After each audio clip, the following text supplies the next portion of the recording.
Good evening, Friday evening, everyone, and this has been an extraordinarily busy day, especially in the world of the NFL, which, their league year is about a week and a half away from really getting going, but a lot of moves are already being made. We'll get into those in just a minute, but the first two items I want to go over concern the NCAA tournament, at least the conference tournaments that are going on right now. And in the first one, I would like to admit I made a boo boo. I made a big boo boo.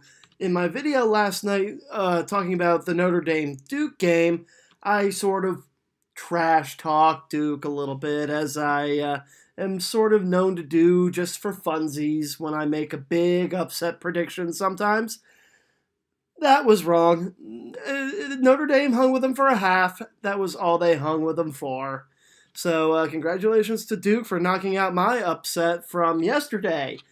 Today, however, Alabama beat the pants off of Auburn in the second half to take an 81-63 win in that game. And in that game, there's been a little bit of some push and shove between Auburn's Bruce Pearl and the strength coach of Alabama post game. I missed the exchange, but I did see Bruce Pearl sort of not even mildly upset. He was very upset about whatever was said, which again I missed. I was busy having lunch with a friend, and so I missed that one. But a big win for Alabama. They were down 10 at halftime, just blew the doors off them in the second half. And with that win, Alabama should be virtually guaranteed a spot on Selection Sunday. I would like to think so anyway. But all that is going to take a little bit of a backseat to the NFL, especially, believe it or not, in Cleveland. The Browns made two mega deals today. First off, earlier in the day, they made a trade with the Dolphins to get embattled wide receiver Jarvis Landry. The Browns get Landry. I'm not exactly sure which picks the Dolphins got in return.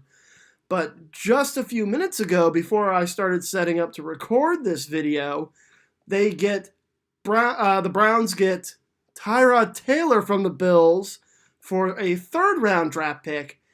That's a big deal. Tyrod Taylor has been the starter in Buffalo for a few years now, and last year they drafted Nathan Peterman, and then it was a situation throughout the year where are they going to go with Taylor? The moment Taylor struggled, they went with Peterman.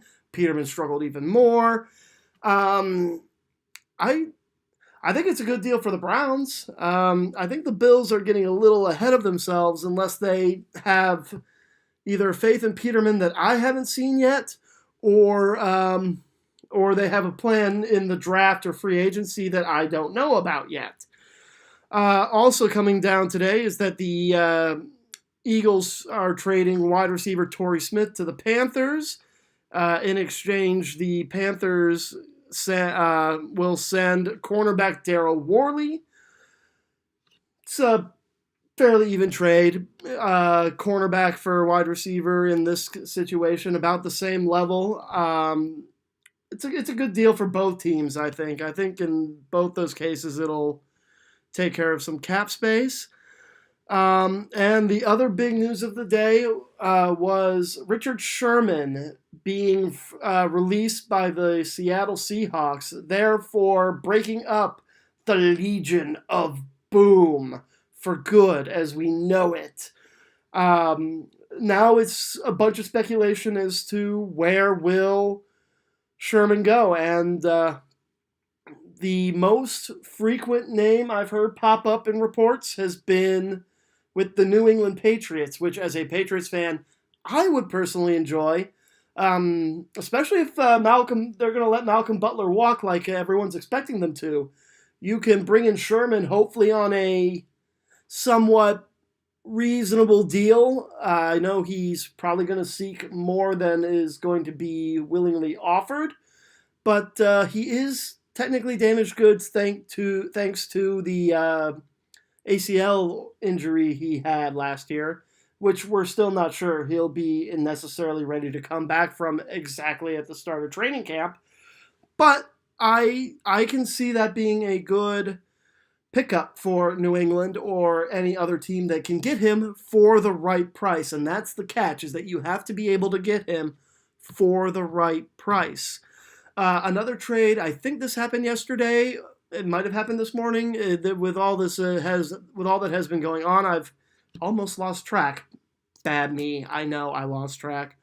But was the Broncos sending Aqib Talib to the Los Angeles Rams in exchange for a 5th-round draft pick.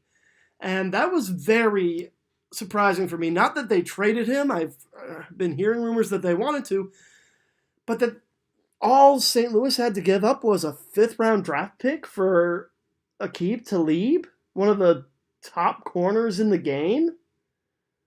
I thought he would have had a little more value than that. I feel like St. Louis is going to get a little bit of a steal on that. Mind you, Aqib Talib is also up there in years, but as far as I've seen, he's still an elite level cornerback. So the fact that he only is being traded for a 5th-round pick, I feel like Denver got a little bit of a raw end of the deal there. I hope there's a little bit more to that. But as far as I know, that might have just been a trade to free up some cap space for Denver. So looking ahead, because it is Friday, we have a big weekend coming up. Conference championship games. Tomorrow we will have, I believe, the ACC and the Big 12. And Sunday we will have the SEC and the American. Lots of bubble teams have already played a lot of their games, but still always fun, exciting stories when it comes to conference tournament play. Especially in Conference USA. Conference USA is going to be a conference to watch going into the weekend, because their top seed and what probably was going to be their only entrant into the tournament if they had just won out was Middle Tennessee State, and they got whacked yesterday against Southern Miss. So that essentially opens up a bid stealing opportunity. Now, whether or not it's going to be a Conference USA team stealing that bid from Middle Tennessee and just being the one Conference USA representative, or Middle Tennessee getting knocked back and taking a bid from Oklahoma or Texas or any of those other bubble teams, remains to be seen. But it just stands that Conference USA just isn't what it used to be, because when I lived back in Cincinnati, a lot of my experiences growing up going to Bearcat games were in Conference USA when it was Cincinnati, Memphis in their strong run with Calipari, and Cincinnati under Huggins, and then Louisville. That was really the height, as far as I can tell, of Conference USA. And then a lot of those teams moved over to the Big East, which are now in the American. It's really kind of funny, because the American, outside of UConn, really, and perhaps UCF, is the Conference USA that I remember growing up. So it's kind of fun to watch a lot of those games being played. But as it stands, we are only 2 days away from Selection Sunday. This is, and thus begins, my favorite week of the year. It's a holiday for me. It really is. And just to put it into perspective, I'm not working. I am going home. I am going back to Cincinnati, and I'm going to be spending it with my family watching games in this tradition. So do you all have traditions that you keep during the March Madness NCAA tournament? Do you have any other traditions that are akin to a specific sports event, a la Do you go to Daytona or Indy every year, or you host your own special Super Bowl parties? Leave a comment below. If you liked what you saw and are interested in more content as it comes, you may hit the subscribe button.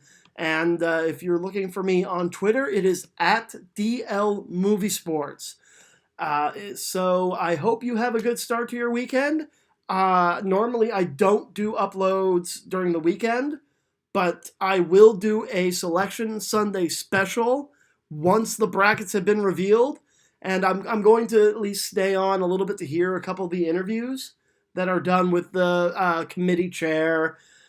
And after that, I will put up a Selection Sunday special with snubs and flubs. And, we'll see where it goes from there. So I hope you have a good start to your weekend. And until next time, cheers.